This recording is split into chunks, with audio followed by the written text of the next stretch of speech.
Sejarah mencatat ada sejumlah kelompok yang tidak menyetujui berdirinya Negara Kesatuan Republik Indonesia (NKRI) pasca resmi deklarasikan pada 17 Agustus 1945. Mereka kemudian melakukan gerakan subversif, makar, dan kudeta terhadap pemerintahan RI yang didukung mayoritas rakyat Indonesia.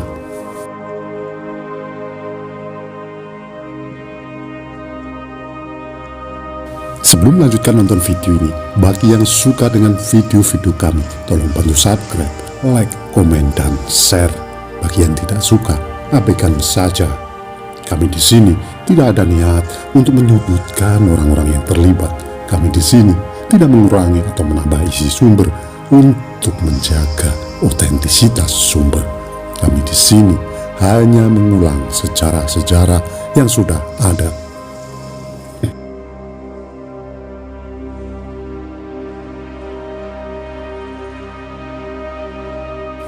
Kelompok-kelompok tersebut antara lain Darul Islam, Tentara Islam Indonesia (DITI) yang diprakarsai Soekarmaji Marijan Kartosoewirjo, Partai Komunis Indonesia (PKI) yang saat itu digerakkan oleh Diponusantara Aidik, Pemerintahan Revolusioner Republik Indonesia (PRRI) yang didirikan oleh Letkol Ahmad Hussein, Perjuangan Rakyat Semesta Permesta yang dimotori oleh Letkol Venste Samuel, Kolonel DJ Sumba, dan Mayor Edi Gagola.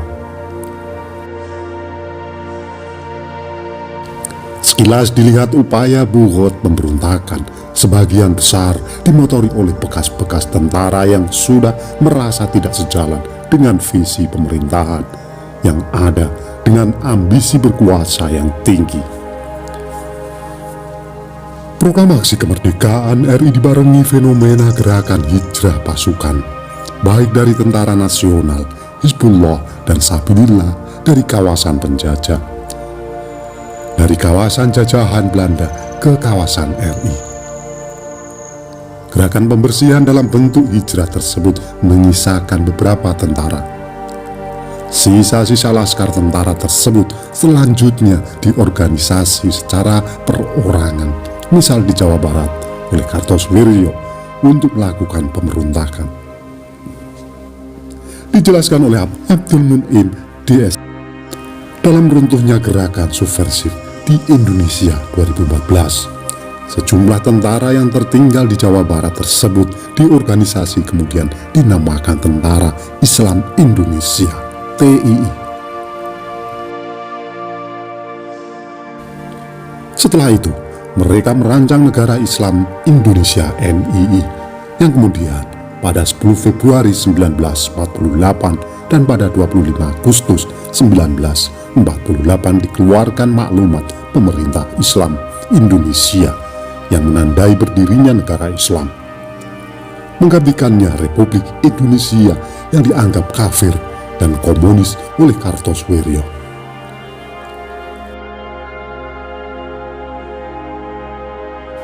Kondisi keamanan nasional seketika kacau, apalagi PKI merespon DITI yang menganggap bahwa Indonesia merupakan negara komunis yang menggelurakan perlawanan dengan mengadakan pemberontakan di Madiun pada 18 September 1948.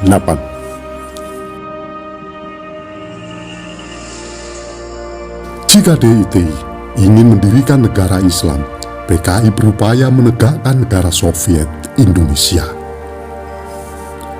Pengkhianatan yang dilakukan oleh DITI dan PKI ini mendorong NU sebagai organisasi yang loyal terhadap NKRI untuk segera mengangkat Soekarno sebagai Waliul Amri Ad-Daruri Bisauha yang sah, sehingga diharapkan bisa menyingkirkan semua yang memberontak dan memusuhi negara.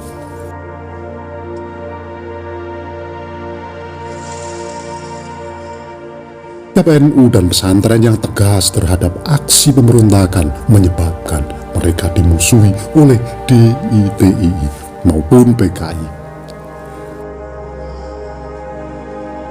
Beberapa perangkat dakwah NU menjadi sasaran teror. pesantren, masjid, dan madrasah NU dibakar, serta beberapa kiai diculik dan harta benda dirampas dengan tidak berperi kemanusiaan. Bahkan salah satu kiai NU, Kiai Haji Idam Khalid, menjadi salah satu sasaran pembunuhan. Dari peristiwa-peristiwa tragis di atas menunjukkan bahwa Pancasila sebagai dasar negara dan ideologi negara menjadi resistensi dari bangsa sendiri dengan membawa ideologi transnasional atau impor. Kini ideologi-ideologi impor juga terlihat dari gerakan kelompok-kelompok Islam konservatif yang ingin mengubah dasar negara Pancasila, semisal Hizbut Tahrir HT dengan khilafahnya. Namun, HT di Indonesia telah dibubarkan oleh pemerintah RI dan dihukumi sebagai organisasi terlarang sejak 19 Juli 2017. Ketika ditarik simpul eksistensi negara bangsa berdasarkan Pancasila, tentu saja menemui sinyal bahaya. Bukan hanya dalam bentuk pemberontakan, tetapi juga upaya kudeta dan makar yang terjadi dari masa ke masa sejak tahun 1945.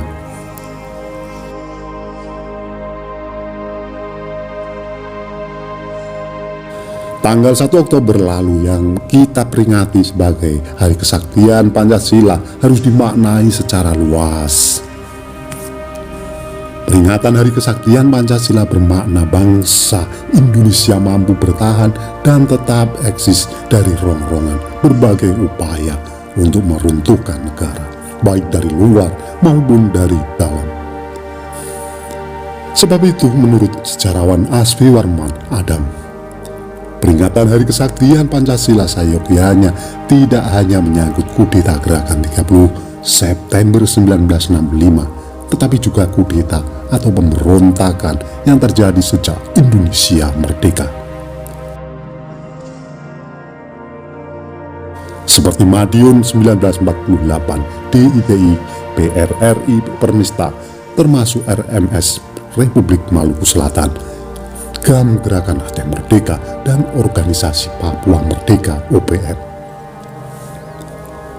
Pemberontakan atau kudeta itu berideologi kiri dan kanan serta kedaerahan. PRRI Permista dibantu negara asing yakni Amerika Serikat.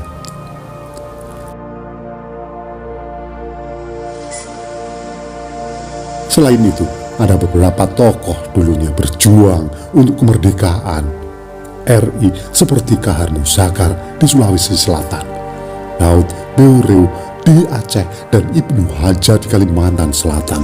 Tetapi mereka kemudian melakukan perlawanan terhadap pemerintah Indonesia yang sah.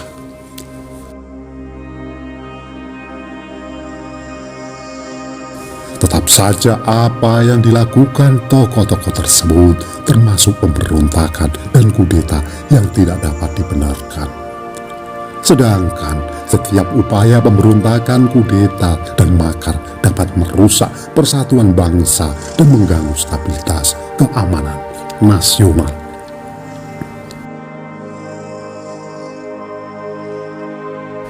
Itulah tadi ulasan singkat kami mengenai sejarah para pemberontak negara yang berasal dari dalam negeri setelah kemerdekaan tahun 1945. Apabila ada kesalahan dalam kami menyampaikan, mohon diluruskan dan mohon maaf. Terima kasih yang sudah menonton sampai selesai.